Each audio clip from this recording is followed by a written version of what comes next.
If Cowboy fans love the 90 Cowboys, they must love the current Eagles.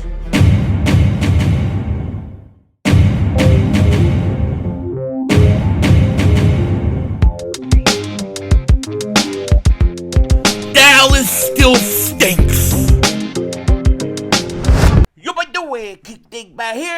This is gonna be a little bit different of a video because today I'm here to rant.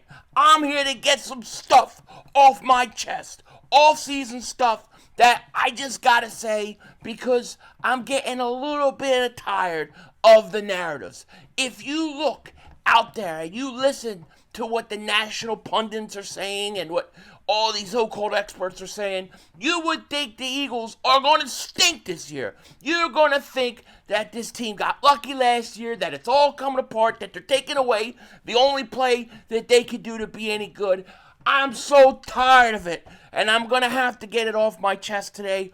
And I think it's the perfect time because I've been double moonwalking ass all day since I woke up. So you may not see a ton of highlights in here. You may not see the normal, giddy, happy 500 because I'm a little sick and tired of the narrative. Now, before we get into that, I want to talk about a couple things. First, the NFL has voted. The NFL owners voted today to permit players to participate in the 2028 Summer Olympics flag football. This is going to take place right as camp is starting. Stop texting me, I'm doing something. But it's going to start like first week, second week of camp, somewhere around there in 2028. I prefer to have no Eagle players playing this. The hell with the Olympics, okay? That's all I can say. You take the push, then we take your Olympics. Eagles Nation wrote this. A.J. Brown on potentially joining the Team USA Olympic flag football team. I heard the Olympics is during camp, so no, hopefully it goes through. But me personally, no, because you guys and the fans would be complaining about me not being in camp. So I'll keep the main thing the main thing. Thank you, because I would be complaining. All right, I don't want to give these people. I told you I'm in one of those moods today. All right. I don't want to give the NFL, I don't want to give these owners, I don't want to give them nothing. I don't give them nothing. All right? To me, it's the Eagles versus the world. It's the Eagles versus the world. The NFL, do you understand? The NFL right now, they are trying to come against your team, the Eagles, to prevent a play that only you do really well. They want to take it away from you, and they're making up lies about it being because of safety, this or that. And it's coming from a team that you double moonwalked that ass twice in 1 year. Now, that team cried like a baby, and they're trying to change the rules because, the Vince Lombardi Green Bay Packers. The hell with the Green Bay Packers. I hated the Green Bay Packers ever since they took Reggie White. Ever since Bryce Pop hurt Randall Cunningham. So the hell with them. So wow, no. They want the Olympics. You want to fight for? Everybody else can play. Eagles are sitting it out. That's how I feel, okay? And then you get something like this. And this is what aggravates me today.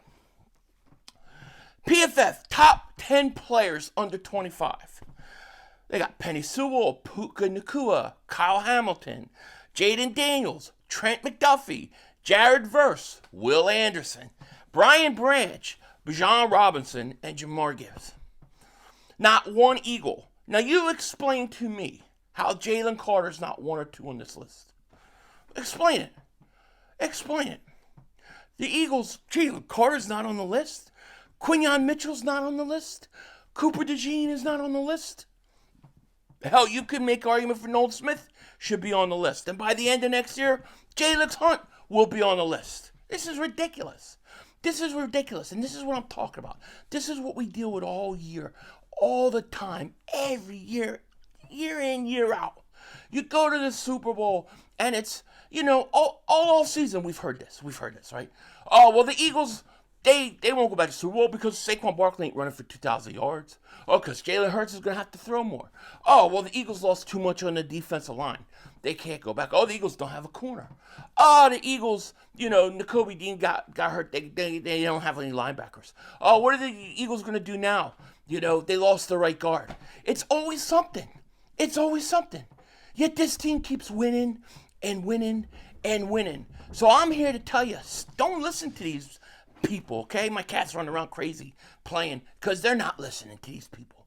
Don't listen to these mother humpers because they're full of crap. All right, they're full of crap. And I gotta say, it drives me nuts. Drives me nuts. And I listen and I watch these stats and it's like, best offensive lines in the NFC East. The Washington Commanders. What? Best wide receiver duo. The Cowboys. What? I mean, it's ridiculous. The Eagles, all they do is go out and win. And all these teams and all these pundits and all these experts, all they do is cry like babies. You have teams trying to change rules. You have other teams taking front office guys. Well, we lost a lot of front office guys. A lot of guys that were in the front office for 23 years, 22 years. All of a sudden, they all go this year. I think the league's interfering. I think they're trying to get our guys pulled out of the front office. I think they're trying to get our team broken up, and they think it's going to hurt us with the push to it. I hope they ban it now. I do, because I think it's going to work against them. I think we're going to shove it in down their throats every single time, okay? Let me say this to Eagle fans. Let me tell you this. I'm going to tell you the true narrative, the true fact about your team and where they are right now. I've been watching the Eagles. The earliest days I remember was right around the end of Dick Vermeil era, okay? Right around then is when I left, and they stunk, and had Ron George, he would get crushed, and my favorite guys were Roy Nell Young and Mike Quick. Those were like the two guys on the team that were any good. Okay, I've seen it a long time. Buddy era, Andy era, all of it. I'm telling you right now, this is the best Eagles team I've ever seen. I mean it. It is the best Eagles team I've ever seen. 91 in the mid to late 80s, early 90s, best defense I've ever seen. Matter of fact, best ever in the league. I think it was better than any defense I've ever seen. They just didn't have the offense. That defensive line produced what should have been 3 Pro Bowlers. Reggie got in, not Pro Bowlers, Hall of Famers rather. Reggie got in. Then Jerome, he dies early, but if he plays out his career, he's going to get in. And Clyde Simmons should be in. Okay, if you look at Clyde Simmons' numbers, he should get in at some point. And I think one day he will. So the Eagles produced in that era 3 Hall of Fame defensive linemen. Now, if you fast forward today, all right, right now the Eagles have produced 3 Hall of Fame offensive linemen. Okay? That 90s, early 90s, late 80s, that defensive line is the greatest defensive line I've ever seen. The offensive line today, right now, arguably is the best offensive line I've ever seen. Right now, you have a team that has an offensive line that is as good as I've seen since the Dallas Cowboys in the 90s. Matter of fact, the one thing Mark Holmes has gotten right in 6 years is that the Dallas Cowboys of the 90s are very similar to the Eagles of today. He's right. They do remind it. They have a great offensive line, best offensive line in football. Okay, and I think it's historically good. Then you have Hall of Fame type talent at running back. You have a quarterback who's a future Hall of Famer. Jalen's a winner, and he's going to go out there, and I think he's going to have a Hall of Fame career. I think he's going 2 or 3 before it's said and done, much like the way Troy Aikman did. It won't be Jalen's arm has to win every game because that's not the way it is. But when you need him to pass, he can pass. He can do whatever, much like the Dallas Cowboys. Then you look on the defense. Oh, you look at the receivers, Michael Irvin, and then they had Al Harper. 2 good wide receivers. Eagles got that. A.J. Brown, Devontae Smith. Good tight ends.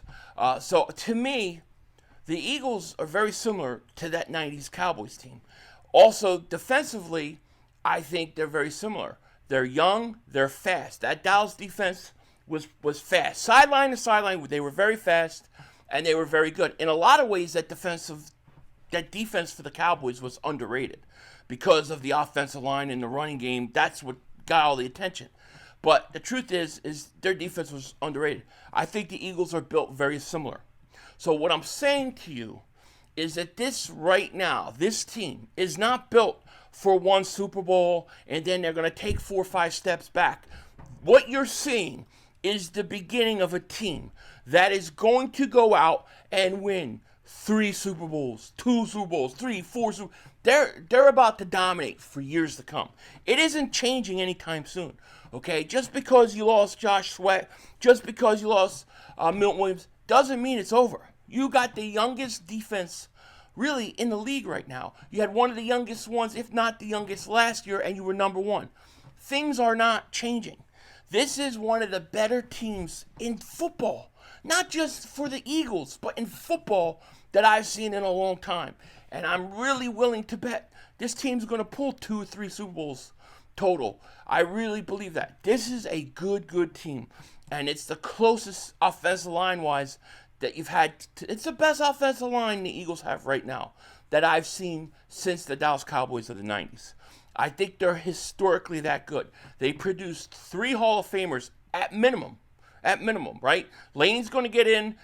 Kelsey will get in. Jason Peters, when he played, he'll get in. And then we'll see where Jordan Mailata's career goes. We'll see where Landon Dickerson's career goes. But these guys are that good. They're that good. They're that dominant. And then you get a running back who's in his best years. He's in his window. He's playing with one of the great offensive lines we've seen in 30 years. And he's also in his best years. Do not be surprised to see Saquon Barkley put up 2,000 yards again. They're going to ban the tush push. They're going to try to do everything they can to come against us. They're going to downplay you in the media. But know this, I'm telling you right now, this team is for real. This is a good team that is built for the long haul. That's just the facts. Gotta say it, had to get it off my chest. I feel better now. I'm going to go make babies. With that said, take care. Talk to you later. Of course, don't be a dingbat. Remember, it's Howie Vision. We're all just living in it.